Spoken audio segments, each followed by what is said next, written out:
Hi students, हमने previous classes में particles की मूवमेंट देखी थी इलेक्ट्रिक फील्ड और मैग्नेटिक फील्ड में कैसे होगी। और इलेक्ट्रिक फील्ड और मैग्नेटिक फील्ड परपेंडिकुलर है एक दूसरे से और वेलोसिटी क्या है उसके परपेंडिकुलर प्रोजेक्ट करते हैं। तो हमने देखा था पार्टिकल कैसा मूव करता था आपका हेलिकल पाथ में, पर उसका पिच क्या होता था, non uniform and so on. हमने क्या देखा, डिफरेंट पार्टिकल्स का ऐसे मूवमेंट हमने देखे हैं। हमने जो भी रीड किया प्रीवियस क्लासेस में उसका एप्लीकेशन क्या है, हम उसके एप्लीकेशंस के बारे में बात करेंगे इसमें। इसके एप्लीकेशंस क्या क्या होते हैं जो हम देखते हैं प्रैक्टिकली अपना। कुछ इंपॉर्टेंट एप्लीकेशंस में से हैं, सबसे पहला हमारा वेलोसिटी सिलेक्टर,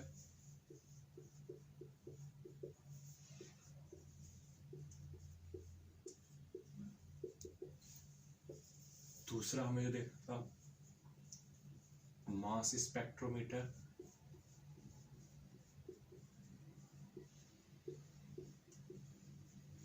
एंड साइक्लोट्रॉन। ये बोर्ड के पर्पज से आपके इंपॉर्टेंट भी है। इन एप्लीकेशंस के बारे में हम इस क्लास में पढ़ेंगे। सबसे पहले हम बात करेंगे वेलोसिटी सिलेक्टर की। वेलोसिटी सिलेक्टर का यूज होता क्या है, हम बहुत से ऐसे एक्सपेरिमेंट्स देखते हैं जिसमें हमें क्या होते हैं, ढेर सारे पार्टिकल सेम वेलोसिटी से मूव करते हुए चाहिए होते हैं। हम कैसे डिसाइड करेंगे सारे पार्टिकल सेम वेलोसिटी से मूव कर रहे हैं कि नहीं, उसके लिए हम यूज करते हैं वेलोसिटी सिलेक्टर का। देखते हैं वर्किंग ऑफ वेलोसिटी सिलेक्टर। तो वेलोसिटी सिलेक्टर एक डिवाइस होती है जिसमें आप चार्ज पार्टिकल को हम प्रोजेक्ट करते हैं तो वही पार्टिकल्स बाहर आते हैं जो कि फिक्स्ड वेलोसिटी के होते हैं। अब कैसे डिसाइड करेंगे कौन सी वेलोसिटी का पार्टिकल बाहर आएगा, तो हम इसमें देखेंगे। इस कंस्ट्रक्शन की बात करें तो कैसा होता है वेलोसिटी सिलेक्टर।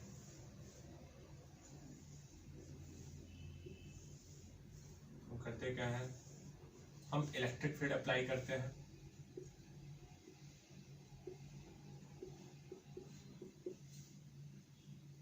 किसी रीजन में एक पॉजिटिव चार्ज प्लेट है, नेगेटिव चार्ज, इलेक्ट्रिक फील्ड किधर होगा, किस डायरेक्शन में, इस डायरेक्शन में एक्ट कर रहा होगा। मान लीजिए इलेक्ट्रिक फील्ड ई एस्टैब्लिश्ड है यहाँ पर। यहीं पे हम क्या करेंगे, इलेक्ट्रिक फील्ड के परपेंडिकुलर मैग्नेटिक फील्ड अप्लाई करेंगे।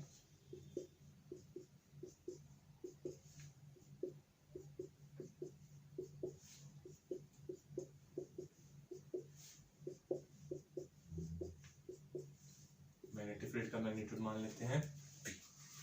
ठीक, अब यहाँ पे हम क्या करते हैं, किसी पार्टिकल को प्रोजेक्ट करते हैं विथ वेलोसिटी v। इसका चार्ज मान लेते हैं Q है और मास क्या है, m है। तब इसको हम प्रोजेक्ट करेंगे, इस रीजन में एंटर करेगा। इस पे दो फोर्स लग रहे होंगे, एक मैग्नेटिक फील्ड की वजह से लग रहा होगा, एक इलेक्ट्रिक फील्ड की वजह से लग रहा होगा। हम बात करें force due to magnetic field, तो मैग्नेटिक फील्ड किधर है हमारा, इनवर्ड, वेलोसिटी अपवर्ड। तो फोर्स किधर लगेगा, टुवर्ड्स लेफ्ट हैंड साइड। तो हम कहेंगे मैग्नेटिक फील्ड की वजह से जो इस पार्टिकल पे फोर्स लगेगा वो किधर लगेगा, और ये पार्टिकल इसके अंदर मूव कर रहा है तो Fn towards left hand side. Electric field की बात करिए, पॉजिटिव चार्ज है तो इलेक्ट्रिक फील्ड के डायरेक्शन में इलेक्ट्रिक फील्ड की वजह से फोर्स लगेगा, यानी आपके इलेक्ट्रिक फील्ड का फोर्स कितना होगा, Fe towards right hand side. हमने देखा यहाँ पर कि इलेक्ट्रोस्टैटिक फोर्स और मैग्नेटिक फोर्स एक दूसरे के एंटी पैरेलल लग रहे हैं, यानी अपोजिट डायरेक्शन में लग रहे हैं। तो अगर इन दोनों का मैग्नीट्यूड एक दूसरे से सेम हो जाए, यानी इलेक्ट्रोस्टैटिक फोर्स हमारा मैग्नेटिक फोर्स के बराबर हो जाए, तो क्या पार्टिकल डेविएट करेगा अपने पाथ से। दो फोर्स लग रहे हैं, दोनों अपोजिट डायरेक्शन में लग रहे हैं और दोनों का मैग्नीट्यूड सेम हो जाए, तो पार्टिकल क्या करेगा, विदाउट एनी डिफ्लेक्शन पास करेगा इससे। तो हम क्या कहेंगे, अगर हमें विदाउट डिफ्लेक्शन पास कराना है पार्टिकल को तो क्या होना चाहिए, Fm should be equal to Fe। Magnetic force की बात करिए तो कितना हो जाएगा, v वेलोसिटी चल रहा है, चार्ज Q है, मैग्नेटिक फील्ड B है, तो Q into V into B। वही electrostatic force Q into E, यानी V इज इक्वल टू क्या आ गया, E बाई B। ठीक, यानी वो पार्टिकल जिनकी वेलोसिटी क्या होगी, E बाई बी रेशियो के बराबर होगी, वो पार्टिकल इस वेलोसिटी सिलेक्टर से विदाउट एनी डिफ्लेक्शन पास कर जाएंगे। यानी जितने भी पार्टिकल विदाउट डिफ्लेक्शन यहां से बाहर आ रहे हैं उन सब की वेलोसिटी क्या रहेगी हमारी, सेम रहेगी। सेम क्यों रहेगी, विदाउट डिफ्लेक्शन बाहर आ रहे हैं, यानी वी ई बाई बी के रेशियो के बराबर उनकी वेलोसिटी है, ठीक। और जिनकी वेलोसिटी इसके बराबर होगी वही विदाउट डिफ्लेक्शन इससे पास कर सकते हैं, यानी ये पार्टिकल विदाउट डिफ्लेक्शन इससे पास कर गए तो इनकी वेलोसिटी फिक्स है, कितनी होगी, v। जिनकी वेलोसिटी v नहीं होगी उसका क्या होगा, मान लीजिए v क्या हो जाए हमारा, इसको हम v नॉट वेलोसिटी मान लेते हैं, क्रिटिकल वेलोसिटी जो इससे क्या करेगी, विदाउट डिफ्लेक्शन पास कराएगी। अगर जो गिवन वेलोसिटी है हमारी, if v is less than v not, तब क्या होगा, अगर इस v की वैल्यू v नॉट से कम हो गई तो उस केस में v की वैल्यू कम हो गई, ये फोर्स तो एज इट इज रहेगा, यानी मैग्नेटिक फोर्स हमारा क्या कर जाएगा, कम हो जाएगा। तो जब v की वैल्यू v नॉट से कम होगी तो मैग्नेटिक फोर्स रिड्यूस कर गया, मैग्नेटिक फोर्स रिड्यूस कर गया यानी कि क्या हो गया, इलेक्ट्रोस्टैटिक फोर्स से कम हो गया। अगर हमारी v नॉट से कम वेलोसिटी है तो मैग्नेटिक फोर्स क्या हो जाएगा, वैल्यू कम हो जाएगी, यानी इलेक्ट्रोस्टैटिक फोर्स इससे ज्यादा हो जाएगा। तो पार्टिकल किधर डेविएट करेगा, टुवर्ड्स इलेक्ट्रोस्टैटिक फोर्स, यानी राइट हैंड साइड। तो इस केस में हम क्या कहेंगे, पार्टिकल विल डिफ्लेक्ट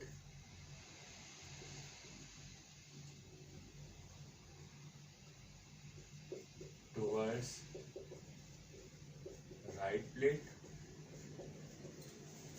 वहीं v की वेलोसिटी v नॉट से ज्यादा हो जाए, v becomes greater than v not. v not वो वेलोसिटी है जो क्या कर रही है, इससे विदाउट डिफ्लेक्शन पास कर रही है। v नॉट से ज्यादा होगा यानी अब मैग्नेटिक फोर्स क्या हो जाएगा, ज्यादा हो जाएगा इलेक्ट्रोस्टैटिक फोर्स से, ठीक। अब मैग्नेटिक फोर्स हमारा इलेक्ट्रोस्टैटिक फोर्स से ज्यादा हो गया, यानी नेट फोर्स किधर लगेगा, टुवर्ड्स लेफ्ट हैंड साइड, यानी पार्टिकल किधर डिफ्लेक्ट हो जाएगा, लेफ्ट हैंड साइड की टुवर्ड्स। क्या कहेंगे, particle will deflect towards left plate, ठीक। और जो ये पार्टिकल के पास वेलोसिटी v नॉट के बराबर होगा विदाउट डिफ्लेक्शन पास कर जाएगा, v is equal to v naught, यानी fm is equal to fe, particle will pass without deflection, ठीक। ये हमारी वेलोसिटी सिलेक्टर की वर्किंग होती है, सिंपल से समझ में आया। हमें जिस वेलोसिटी के पार्टिकल चाहिए जो इससे पास कर सके, हम क्या करेंगे, E बाई बी का रेशियो कुछ इस तरह एडजस्ट करेंगे कि वो वेलोसिटी के बराबर हो जाए, जहां इलेक्ट्रिक फील्ड और मैग्नेटिक फील्ड एक दूसरे के परपेंडिकुलर है, वेलोसिटी इन दोनों के परपेंडिकुलर है। तो हम पार्टिकल को अगर E बाई बी रेशियो के बराबर वाली वेलोसिटी से प्रोजेक्ट करते हैं वेलोसिटी सिलेक्टर के अंदर, तो क्या करेगा, विदाउट डिफ्लेक्शन इससे बाहर आ जाएगा। अगर वेलोसिटी क्या है, E बाई बी रेशियो से कम है, कम होगी तो क्या करेगा, ये टुवर्ड्स इलेक्ट्रोस्टैटिक फोर्स डेविएट कर जाएगा, और अगर ज्यादा हुई वेलोसिटी तो ये क्या करेगा, टुवर्ड्स मैग्नेटिक फोर्स डेविएट कर जाएगा। इस केस में इलेक्ट्रोस्टैटिक फोर्स हमारा राइट वर्ड लग रहा था, तो इसलिए जब वेलोसिटी कम होगी तो राइट वर्ड डिफ्लेक्ट करेगा, और वेलोसिटी ज्यादा होगी तो मैग्नेटिक फोर्स हमारा लेफ्ट वर्ड एक्ट कर रहा है, इसलिए किधर डिविएट कर रहा है, ये लेफ्ट हैंड साइड में। तो ये हमारे वेलोसिटी सिलेक्टर का वर्किंग होता है, ठीक। नेक्स्ट हमारा क्या था, मास स्पेक्ट्रोमीटर।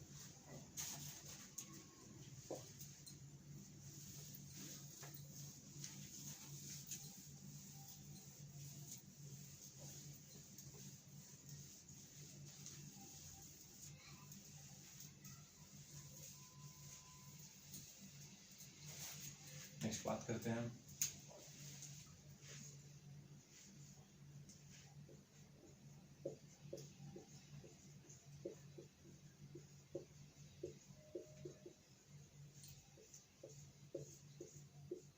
मास स्पेक्ट्रोमीटर की।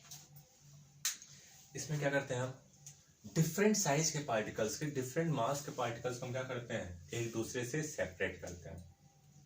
इसमें जनरली हम चार्ज बाई मास रेशियो की बात करते हैं। ठीक, हम different charge by mass ratio के पार्टिकल्स को एक दूसरे से क्या करते हैं, डिफरेंशिएट करते हैं। कैसे करते हैं देखते हैं इसके वर्किंग को समझने के लिए।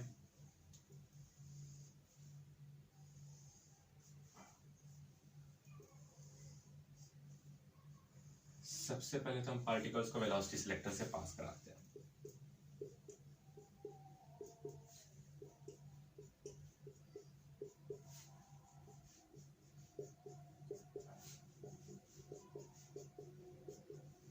सपोज ये मैग्नेटिक फील्ड बी नॉट,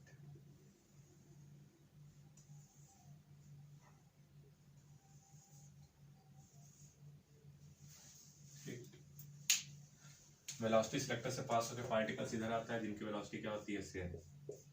इधर भी सेम डायरेक्शन में मैग्नेटिक फील्ड होती है।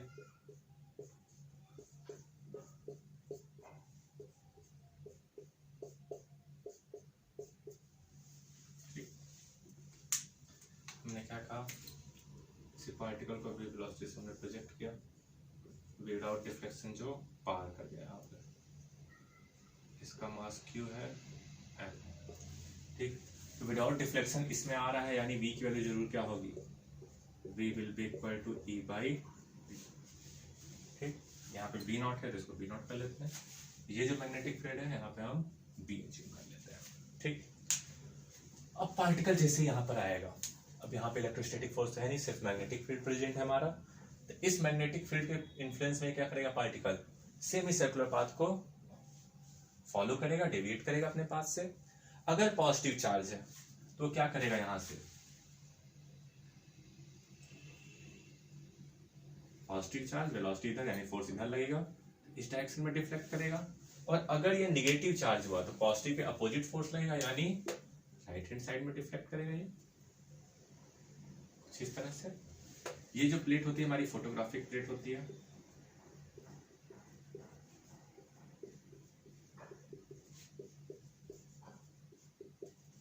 तो पार्टिकल जहां पे जाके हिट करेगा हमें वो पोजीशन आइडेंटिफाई हो जाएगी। ठीक, फोटोग्राफिक प्लेट है, जहां पे जाके हिट करेगा तो वहां पे पता चल जाएगा कहां पे हिट कर रहा है। तो हम क्या फाइंड कर सकते हैं, इस पाथ का डायमीटर फाइंड कर सकते हैं। ठीक, डायमीटर मिल गया तो हम charge by mass ratio find कर सकते हैं। कैसे देखते हैं। अब यहाँ पे डेविएट कर रहा है इस पाथ में, तो हमें मालूम है रेडियस कितना होगा इसका, radius will be given as mv by qb। ठीक, यहाँ पे हम क्या लिख सकते हैं, q by m will be equal to v by rb। ठीक, जहां पे हमें v की वैल्यू मालूम है, ये क्या हो जाएगा, e by rb into B not, या इसको मास बाई चार्ज का रेशियो लिखना हो तो क्या लिखेंगे, m by Q will be equal to R B B not by E. ठीक, अब यहाँ पे देखिए हमारा ये टर्म क्या है, पूरा कांस्टेंट है, b की वैल्यू फिक्स है, b नॉट फिक्स है, e की वैल्यू फिक्स है। जिसका रेडियस जितना ज्यादा उसका मास बाई चार्ज रेशियो उतना ही ज्यादा होगा, और जिसका रेडियस कम होगा उसका मास बाई चार्ज रेशियो कम होगा। तो यहां से हम मास स्पेक्ट्रोमीटर को आइडेंटिफाई कर सकते हैं। जो ज्यादा आपका डिफ्लेक्ट होगा, जो ज्यादा रेडियस परफॉर्म, ज्यादा सर्कुलर मोशन परफॉर्म करेगा, जिसका यहां से जितनी ज्यादा डिस्टेंस पे जाके हिट करेगा, यानी उसका मास बाई चार्ज रेशियो उतना ही ज्यादा होगा। जिसका रेडियस कम होगा, ये कम दूरी पे आके यहाँ पे हिट करेगा, कम सर्कुलर पाथ फॉलो करेगा, यानी उसका मास बाई चार्ज रेशियो क्या होगा, कम होगा। ठीक, हम क्या कहेंगे, मास स्पेक्ट्रोमीटर का रिजल्ट लिखना चाहे तो mass by charge ratio will be directly proportional to radius of particle. ठीक, if radius is large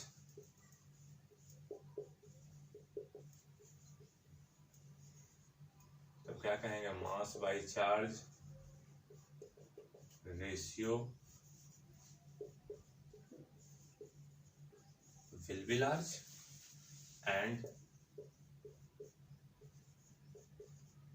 if radius is small तो mass by charge ratio will be small. ठीक, अब समझ आया वेलोसिटी सिलेक्टर हमने क्यों यूज किया। वेलोसिटी सिलेक्टर इसलिए यूज किया ताकि जितने भी पार्टिकल इस पार्ट में आ रहे हैं सबका वेलोसिटी क्या रहे, सेम रहे। अब सबकी वेलोसिटी सेम है तो रेडियस को हम देख के आइडेंटिफाई कर सकते हैं कि मास बाय चार्ज रेशियो कम है कि ज्यादा है पार्टिकल्स का। तो ये मास स्पेक्ट्रोमीटर की वर्किंग होती है।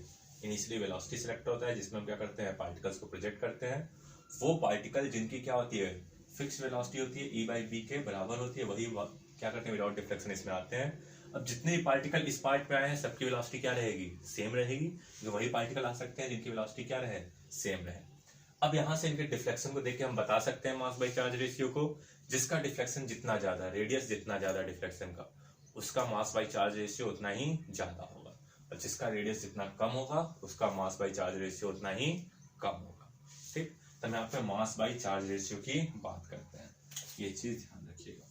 मास स्पेक्ट्रोमीटर में कहते हैं मास स्पेक्ट्रोमीटर है, पर बात किसकी करते हैं हम, मास बाय चार्ज रेशियो की करते हैं। ठीक, तो ये होता है वर्किंग ऑफ मास स्पेक्ट्रोमीटर। इससे कुछ क्वेश्चन देखते हैं इन दोनों पे।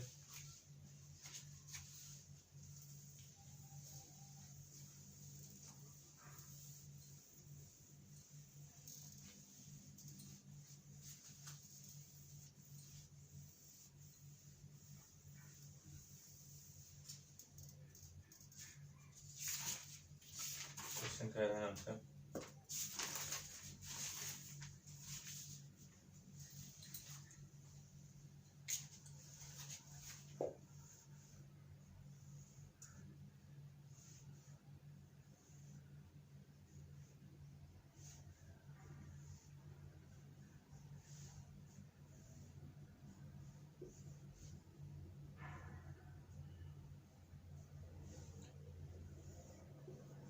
पार्टिकल्स को हमने v वेलोसिटी से यहाँ से प्रोजेक्ट किया। ठीक, तो हमने क्या देखा, कुछ पार्टिकल्स इस एंड पे हिट कर रहे थे और कुछ पार्टिकल्स इस एंड पे हिट कर रहे थे। ठीक, तो इन दोनों के एंड्स पे आके सारे पार्टिकल्स इनके बीच में कहीं ना कहीं हिट कर रहे थे। रेंज क्या हुआ, कुछ पार्टिकल्स यहाँ पे आके हिट कर रहे थे, कुछ पार्टिकल यहाँ पे, इसके बीच में कहीं सारे के सारे पार्टिकल्स हिट कर रहे हैं। कहा गया सबका चार्ज कितना था, Q। ठीक, इनको एक्सेलरेट किया गया था बाय पोटेंशियल। इनका एक्सेलरेटिंग पोटेंशियल कितना था हमारा, एक्सेलरेटिंग पोटेंशियल कैपिटल V। ठीक, इससे इनको हम एक्सेलरेट किए। तो कह रहा है find the ratio of particles lighter and heaviest. Find the ratio of mass of lighter and heaviest particle। ठीक, उन पार्टिकल्स के मास का रेशियो बताना है जो लाइटर और हैवीएस्ट हो। ठीक, तो देखते हैं। सबसे पहले हमें v की वैल्यू निकालनी है कि वेलोसिटी होगी कितनी। तो कितना इसको एनर्जी दिया गया था, Q into V, accelerating potential जो हमारा था। ये पोटेंशियल एनर्जी दिया गया तो किसमें कन्वर्ट होगी, आपकी kinetic energy half mv²। Particle का मास m है तो यानी यहां से हम क्या कह सकते हैं, v will be equal to root over 2 times QV divided by. ठीक, अब यहाँ पे रेडियस लिखा जाए पार्टिकल का तो कितना होगा,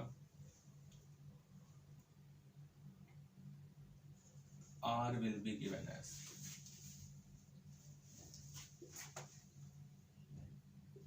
mv by qv। जहां v की वैल्यू हमें मालूम है तो m by qv into 2qv by m। कितना आ जाएगा रेडियस हमारा, radius will becomes 2mv by Q,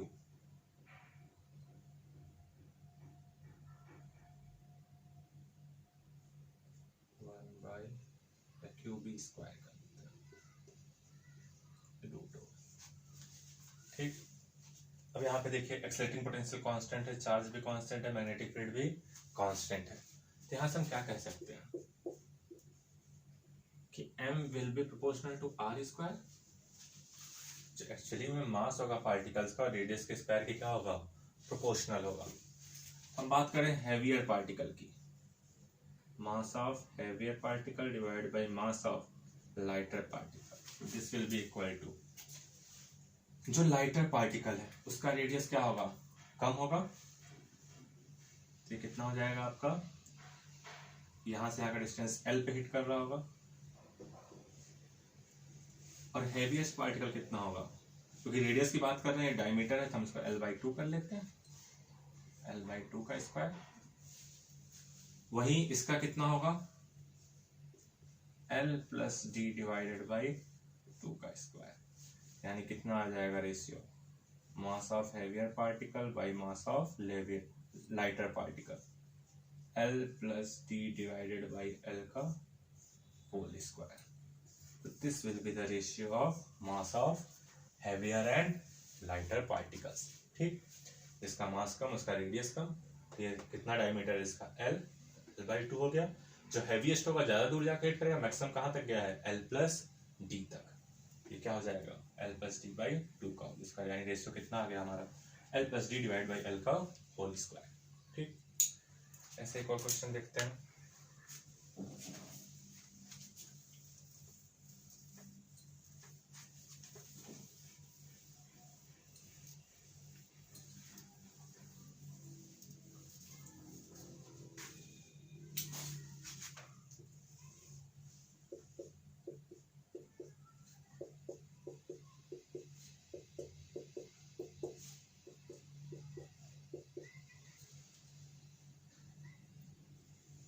question में कह रहा है कुछ कार्बन आइसोटोप्स को हमने क्या किया, v वेलोसिटी से प्रोजेक्ट किया मैग्नेटिक फील्ड में। 2 कार्बन आइसोटोप्स थे, हमने देखा कि ये दोनों आइसोटोप्स क्या कर रहे हैं, एक दूसरे से 5 सेंटीमीटर की दूरी पे जाके हिट कर रहा है। ठीक, जो 12C6 आइसोटोप था वो क्या किया, स्मॉलर रेडियस फॉर्म किया 15 सेंटीमीटर का। कौन सा आइसोटोप, 12C6। तो जो दूसरा आइसोटोप है कार्बन का वो क्यों है, उसका एटॉमिक नंबर कितना होगा, उसका मास कितना होगा, ये हमें फाइंड करना है। ठीक, 12C6 क्या कर रहा है आपका, स्मॉलर रेडियस पर फॉर्म कर रहा है, तो जो दूसरा आइसोटोप है उसकी वैल्यू कितनी होगी हमें फाइंड करना है। ठीक है, देखते हैं। जो 12C6 है उसके डायमीटर कितना है, तो डायमीटर ऑफ 12C6 इज 30। ठीक, this will be equal to, radius mb by QB होता है, तो डायमीटर क्या हो जाएगा, 2mb by QB, 2mb by QB. ठीक, इनका चार्ज क्या है, सेम होगा, मास वेरी करेगा। इसी तरह सेकंड वाली डायमीटर की बात करिए, तो सेकंड कितना है आपका 35, 30 plus 5, this will be equal to 2m dash v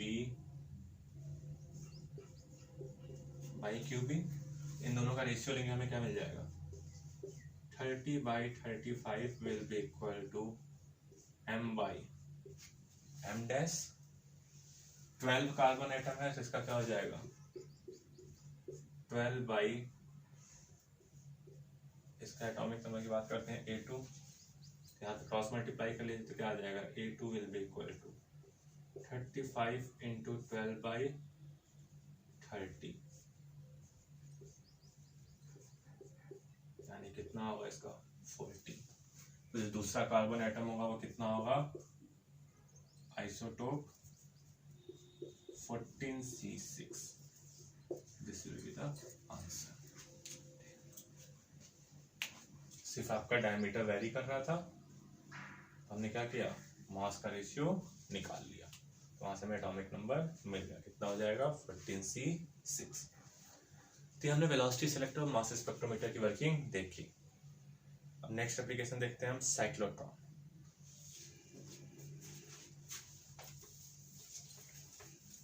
cyclotron होता क्या है? साइक्लोट्रॉन बेसिकली क्या है, एक डिवाइस है जो यूज किया जाता है डिफरेंट पार्टिकल्स को एक्सेलरेट करने के लिए। ठीक, हम देखते हैं डिफरेंट एक्सपेरिमेंट में हमें एक्सेलरेटेड पार्टिकल्स चाहिए होते हैं, तो हम पार्टिकल्स एक्सेलरेट करते कहाँ हैं?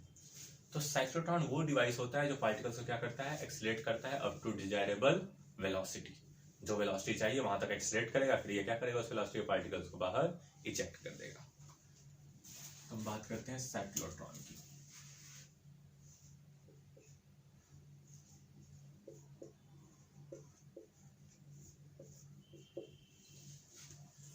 तो साइक्लोट्रॉन के बारे में हम क्या कहेंगे, इट इज ए डिवाइस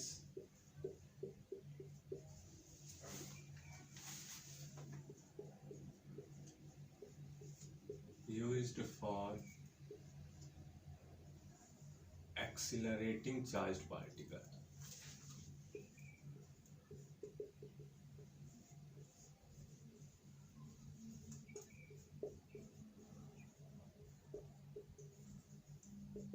ठीक, चार्ज पार्टिकल्स को एक्सेलरेट करने के लिए हम यूज करते हैं। किस तरह का होता है डिवाइस, देखते हैं।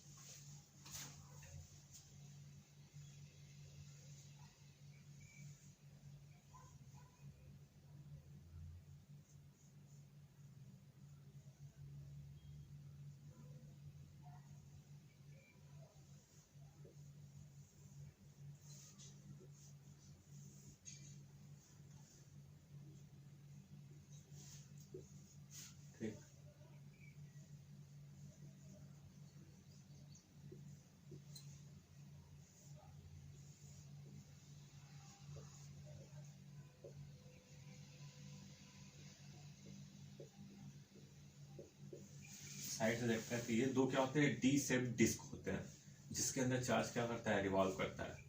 इनके बीच में इलेक्ट्रिक फील्ड सेटअप होता है जहां पे पार्टिकल एक्सेलरेट करता है, और साइड में क्या होते हैं, ये मैग्नेट्स रखे होते हैं। तो इसका टॉप व्यू देखेंगे तो किस तरह का दिखता है, ये जो हमारा डिस्क है कुछ इस तरह से दिखता है।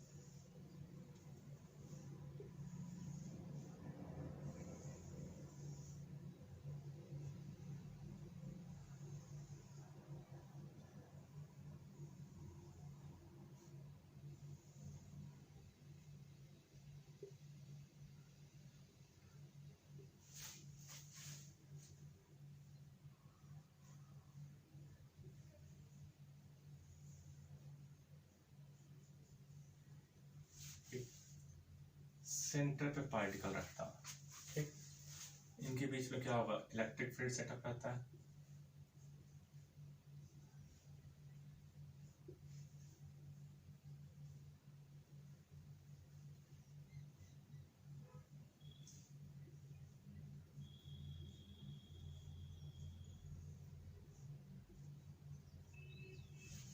और मैग्नेटिक फील्ड क्या रहता है, इसके इनवर्ड रहता है। ठीक, अब इलेक्ट्रिक फील्ड में से यहाँ पार्टिकल जो रखा वो क्या करेगा, एक्सेलरेट करेगा, यानी इसके पास वेलोसिटी आएगी। वेलोसिटी आएगी तो क्या करेगा, डाउनवर्ड फोर्स आएगा इसके ऊपर, यानी एक्सेलरेट करने से क्या करेगा, सर्कुलर मोशन को परफॉर्म करेगा। ठीक, इलेक्ट्रिक फील्ड सिर्फ इस गैप में एग्जिस्ट करता है। एक बात और ध्यान रखिएगा, इन दो के डी के बीच में क्या होता है, इलेक्ट्रिक फील्ड होता है, इसलिए हमेशा सिर्फ इस गैप में ही पार्टिकल एक्सेलरेट करेगा। जैसे ही इसके अंदर जाएगा इसकी वेलोसिटी क्या हो जाएगी, कांस्टेंट हो जाएगी, यानी कांस्टेंट वेलोसिटी से सर्कुलर मोशन परफॉर्म करेगा। अगेन जब इस फील्ड में आएगा ये क्या करेगा, एक्सेलरेट करेगा, वेलोसिटी बढ़ गई, इसका रेडियस भी क्या हो जाएगा, इंक्रीज कर जाएगा। इस तरह पार्टिकल क्या करता है, यहाँ पर ये एक्सेलरेट करता रहता है, और जब डिजायर्ड स्पीड पहुंच जाती है तो हम ये क्या करता है, पार्टिकल को इजेक्ट कर देता है विंडो से। ठीक, ये क्या होते हैं, 2D होते हैं, मान लेते हैं D1 है और ये क्या है, D2 है। ठीक, अब देखिए इसके वर्किंग समझते हैं। कंस्ट्रक्शन, 2 डी शेप डिस्क होंगे जिसके अंदर पार्टिकल क्या करेगा, सर्कुलर मोशन परफॉर्म करेगा। इन डी शेप डिस्क को क्या करते हैं हम, ऑसिलेटर से कनेक्ट करते हैं, high frequency oscillators, up to 10⁻7 hertz होती है इनकी फ्रीक्वेंसी ऑसिलेटर की। ठीक, इसको हम क्या करते हैं, 2 मैग्नेट्स के बीच में रख देते हैं। ये मैग्नेट्स इसके ऊपर परपेंडिकुलर मैग्नेटिक फील्ड अप्लाई कर रहे होते हैं।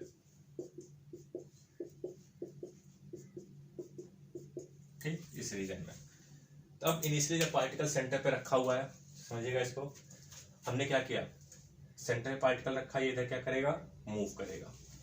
मूव किया इसके टुवर्ड्स, क्योंकि इलेक्ट्रिक फील्ड इस डायरेक्शन में है इस इंस्टेंट में, यानी ये प्लेट क्या होगा, नेगेटिव टर्मिनल पे होगा इनिशियली,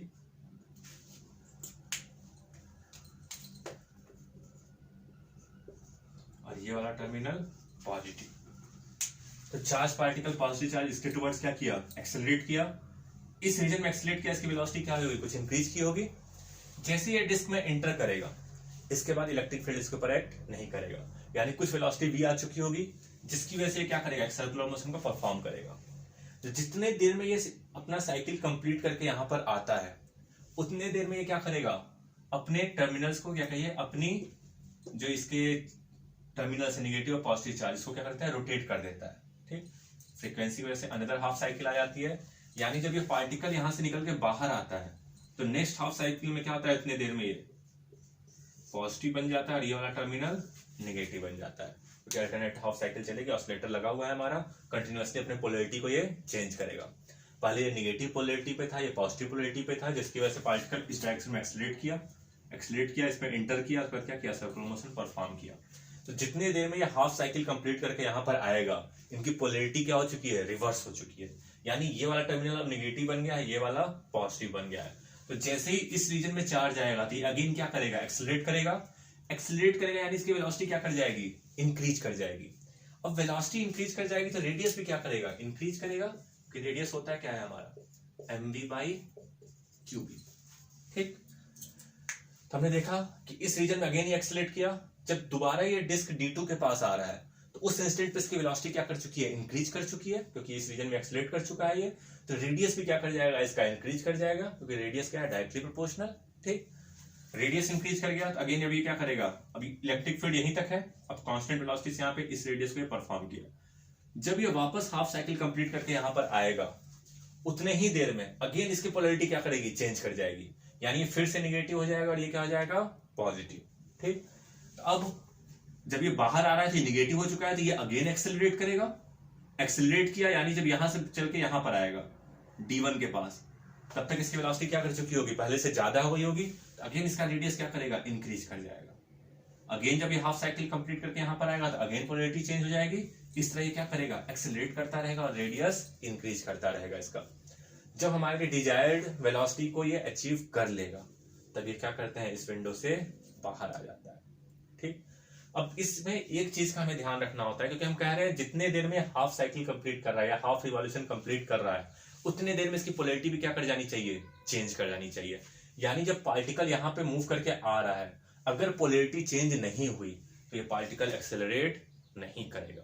तो सबसे इंपॉर्टेंट चीज क्या है, जो डी की ऑसिलेटिंग फ्रीक्वेंसी है, वो इस पार्टिकल के हाफ साइकिल के टाइम पीरियड के बराबर होना चाहिए। यानी ये जितना टाइम ले रहा है, उतने टाइम में इसको क्या करना है, अपनी पोलैरिटी चेंज कर लेना है। दूसरी चीज, क्योंकि एक इसके ऑसिलेटिव फ्रीक्वेंसी फिक्स रख दिया, यानी एक फिक्स टाइम के बाद ये रिवॉल्व करेगा ही करेगा। तो हमें ये भी ध्यान रखना होगा कि कंटिन्यूअसली रेडियस इसका क्या कर रहा है, इंक्रीज कर रहा है। तो पार्टिकल को मान लीजिए टी टाइम में ये अपना क्या कर रहा है, पोलैरिटी चेंज कर रहा है, तो रेडियस इसका कितना भी इंक्रीज कर जाए, हमेशा टी टाइम में इसको हाफ साइकिल क्या करना है, कंप्लीट कर लेना है। कर भी लेगा, क्योंकि वेलोसिटी इंक्रीज कर रही है, तो टाइम क्या होगा, रेडियस बढ़ने के बावजूद भी टाइम इंक्रीज नहीं करेगा। तो ये सेम टाइम में बार बार क्या करता है, हाफ साइकिल कंप्लीट कर लेता है, और इसका क्या होता है, फ्रीक्वेंसी इसके बेसिस पे होती है, पोलैरिटी चेंज करता है। अगेन जब ये इस गैप में आता है, एक्सेलरेट करता है। ठीक, तो ये साइक्लोट्रॉन की वर्किंग होती है। कंस्ट्रक्शन समझ में आया। 2 डी शेप डिस्क होंगे, इलेक्ट्रिक फील्ड हम अप्लाई करते हैं इसमें, हम accelerating potential approximately 10⁴ to 10⁵ volt लेते हैं। हम डी सेप डिस्क को ऑसिलेटर से कनेक्ट करते हैं जिसकी ऑसिलेटिंग फ्रीक्वेंसी अप्रोक्सीमेटली कितनी है 10⁻⁷ हर्ट्ज होती है। इस सेटअप को हम दो पोल्स के बीच में रखते हैं। ठीक, इनका मैग्नेटिक फील्ड बहुत हाई होता है अप्रोक्सीमेटली 1.6 टेस्ला। इन सब कंडीशंस में अब हम क्या करते हैं, ओरिजिन से चार्ज पार्टिकल को एक्सीलरेट कराते हैं। तो एक्सीलरेट करता है और पॉजिटिव चार्ज है नेगेटिव टर्मिनल की टुवर्ड्स एक्सीलरेट किया। ठीक, जो ये गैप है बिटवीन 2D, इसी गैप में पार्टिकल एक्सेलरेट करता है। ठीक, एक बार डिस्क के अंदर चला गया तो वो एक्सेलरेट नहीं करेगा, तो उस रीजन में एक्सेलरेट करता है जिसकी वजह से उसके पास कुछ वेलोसिटी आ जाती है। तो डी शेप में वो करता क्या है, सर्कुलर पाथ को फॉलो करता है। जितने देर में एक डी शेप से वो फॉलो करता है, सपोज D1 में एक्सेलरेट किया, D1 में हाफ साइकिल उसने कंप्लीट किया, उसी टाइम के ड्यूरेशन में जितना टाइम वो ले रहा है D1 में हाफ साइकिल कंप्लीट करने के लिए, उतने टाइम में अपने ये डिस्क क्या करते हैं, पोलैरिटी को चेंज कर लेते हैं। यानी D1 पहले नेगेटिव था, D2 पॉजिटिव था, तो D1 में हाफ साइकिल कंप्लीट हुआ, उस टाइम ड्यूरेशन में क्या होगा, इसका पोलैरिटी चेंज हो जाएगा। यानी जब ये D1 से बाहर आएगा उस समय D2 क्या हो चुका होगा, नेगेटिव हो चुका होगा। यानी ये पार्टिकल अगेन एक्सेलरेट कर जाएगा। ठीक, एक्सेलरेट करके D2 में एंटर करेगा, क्योंकि वेलोसिटी अब D1 से ज्यादा हो चुकी है। जब ये D2 में एंटर किया तो रेडियस क्या करेगा, इसका इंक्रीज कर जाएगा। ठीक, अगेन ये D2 में हाफ साइकिल कंप्लीट करेगा। जब ये D2 से बाहर आएगा उतने ही टाइम में अगेन इसकी पोलैरिटी क्या हो चुकी होगी, रिवर्स हो चुकी होगी। यानी D1 वाला फिर से निगेटिव हो गया होगा। अगेन ये पार्टिकल एक्सेलरेट करेगा, वेलोसिटी फिर बढ़ जाएगी इसकी। तो जब ये D2 से निकल के D1 में एंटर करेगा तो वेलोसिटी इसकी इंक्रीज कर चुकी होगी, यानी रेडियस भी क्या कर जाएगा, इंक्रीज कर जाएगा। ठीक, तो इसका रेडियस इंक्रीज करता रहेगा और ये इसी तरह अपने आप को एक्सेलरेट करता रहेगा। तो ये इसकी वर्किंग होती है। अब इसकी थ्योरी की बात करते हैं, ये किस तरह से हम कैलकुलेट करते हैं वैल्यू को, मैक्सिमम वेलोसिटी कितनी हो सकती है इसकी, देखते हैं।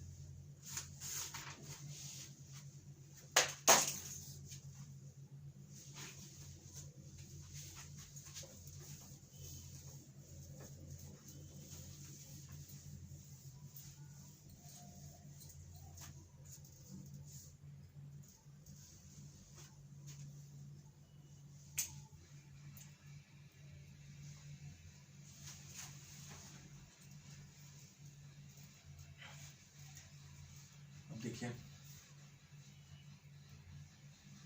हमने क्या कहा,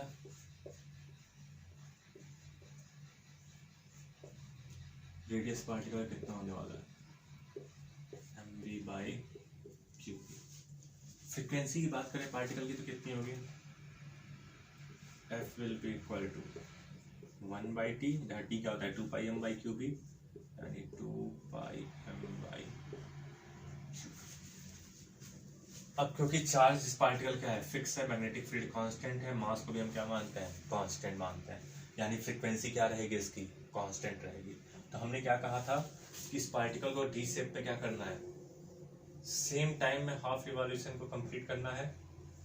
तो इसका रेडियस चाहे कुछ भी रहे, ठीक, ये हमेशा एक फिक्स टाइम के बाद क्या करेगा, अपने रिवॉल्यूशन को कंप्लीट कर लेगा, क्योंकि इस फ्रीक्वेंसी ना रेडियस पे डिपेंड कर रही है ना वेलोसिटी पे। तो हमने कहा पार्टिकल का फ्रीक्वेंसी तो कांस्टेंट है, तो हम क्या करेंगे, जो इस ऑसिलेटर की ऑसिलेटिंग फ्रीक्वेंसी होगी वो किसके बराबर रखेंगे, इस पार्टिकल के फ्रीक्वेंसी के बराबर रखेंगे।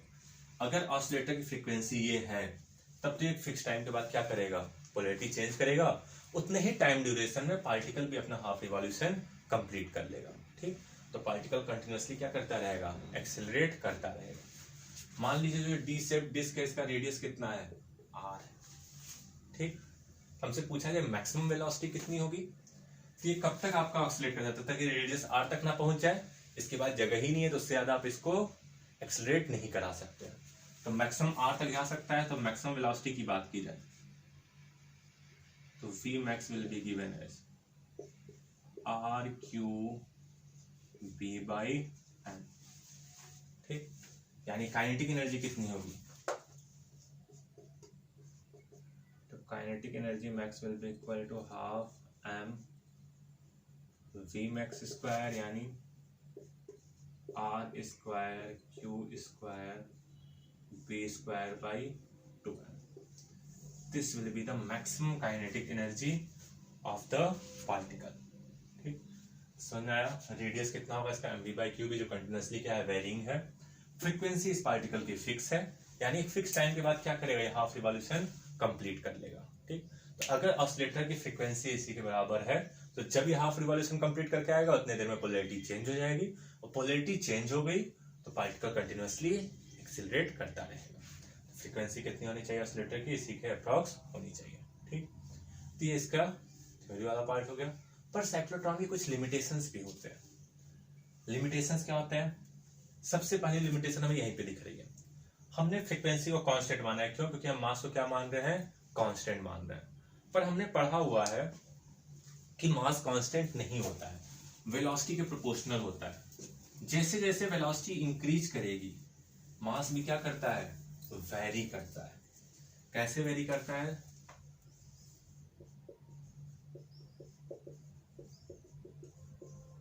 लिमिटेशंस की बात करते हैं। सबसे पहले हमें मालूम है मास होता क्या है, m0 टाइम्स √1 माइनस v²/c², जहां m0 को हम क्या कहते हैं, rest mass.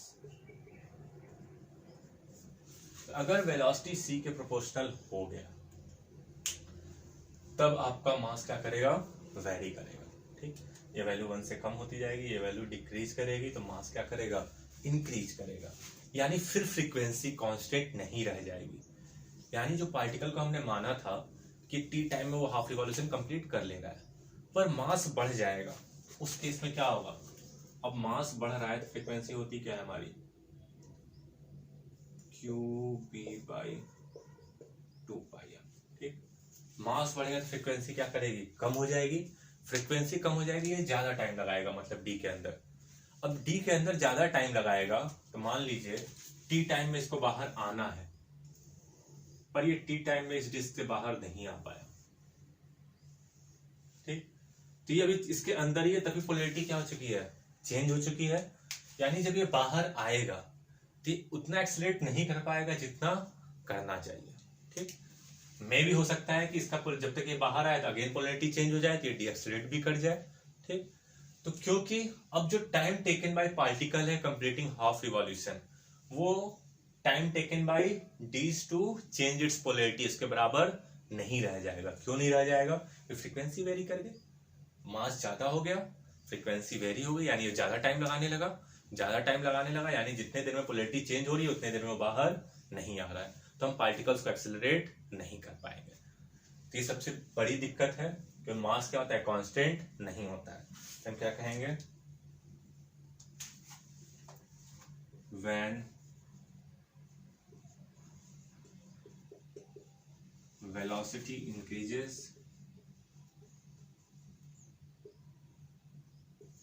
frequency will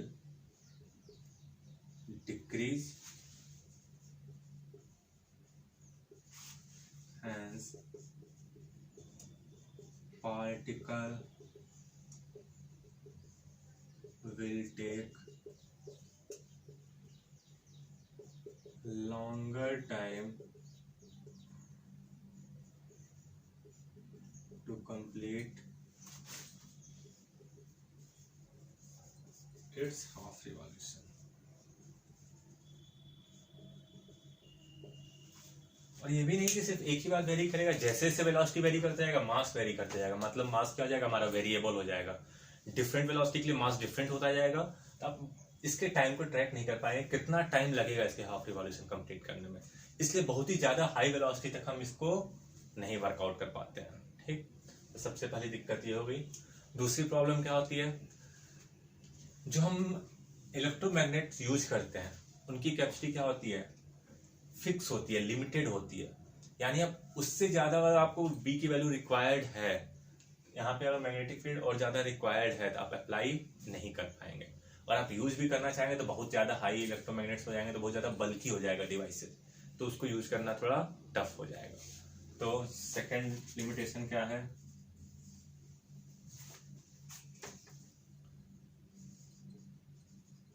limited magnitude of applied magnetic field and last, जब हम ऑसिलेटर यूज करते हैं भाई उनकी भी कैपेसिटी क्या होती है, लिमिटेड होती है। थर्ड, लिमिटेड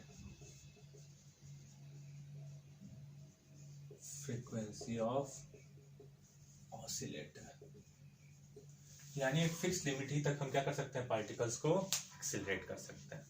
ठीक, तो ये हमारा साइक्लोट्रॉन की वर्किंग होगी। तो हमने 3 डिवाइसेस देखे, velocity selector, mass spectrometer and cyclotron. Velocity selector का सिंपल सा फंडा था, हम इलेक्ट्रिक फील्ड और मैग्नेटिक फील्ड को कुछ इस तरह से एडजस्ट करते हैं ताकि क्या करें, एक पार्टिकल जिनकी वेलोसिटी क्या हो, फिक्स हो, वही उस डिवाइस से बाहर आ पाए। तो हमने देखा था वेलोसिटी कितना होता था हमारा, E/b। हमने मास टू चार्ज रेशियो की बात की, मास स्पेक्ट्रोमीटर में हम इसमें वेलोसिटी सेलेक्टर से पार्टिकल को क्या करते थे, दूसरे डिवाइस में भेजते थे जहां पे कांस्टेंट मैग्नेटिक फील्ड अप्लाई होता था। क्योंकि वेलोसिटी सेलेक्टर से आ रहे हैं वो, तो सबकी वेलोसिटी सेम होगी।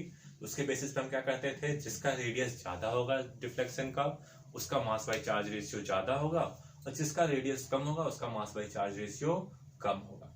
उसके बाद हमने साइक्लोट्रॉन देखा। साइक्लोट्रॉन क्या था, एक डिवाइस है जो यूज किया जाता था पार्टिकल्स को एक्सेलरेट करने के लिए। इसमें हमने 2 डी शेप डिस्क लिए, जिसके अंदर क्या होता थे, पार्टिकल्स सर्कुलर मोशन को परफॉर्म करते थे। डिस्क के बीच में गैप होता था जिसमें इलेक्ट्रिक फील्ड अप्लाई होता था। उस गैप में ही पार्टिकल्स क्या करते थे, एक्सेलरेट करते थे। अब हम इसमें सबसे हमने जो मेन चीज क्या कहा था कि जितना टाइम पार्टिकल लेता था एक डी में अपने सेमी सर्कुलर पाथ को कंप्लीट करने के लिए, उतने ही टाइम में डीज क्या करते थे, अपने पोलैरिटी को चेंज कर लेते थे।